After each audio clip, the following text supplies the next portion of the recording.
Peshawar high court ने opposition leader कौमी assembly Umar Ayub की राहदारी जमानत मंजूर कर ली। अदालत ने उमर अयूब की राहदारी जमानत 9 जनवरी तक मंजूर की। अदालत का उमर अयूब को किसी भी मुकदमे में गिरफ्तार न करने का हुक्म जारी किया गया। दरख्वास्त गुजार मुतालिका अदालतों में पेश हों। अदालत की जानिब से ये अहकाम दिए गए। जस्टिस साहबजादा असदुल्ला ने उमर अयूब की दरख्वास्त पर समाअत की बात करने के लिए ज़िशान काकाखेल पेशावर से हमें ज्वाइन करेंगे। ज़िशान, अपडेट कीजिएगा इस मामले पर।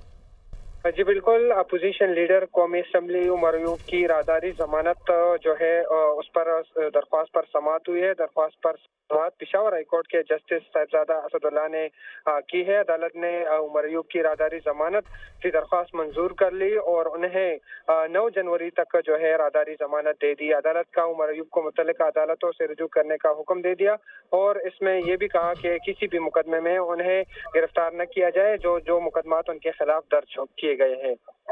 बहुत शुक्रिया ज़िशान अपडेट के लिए।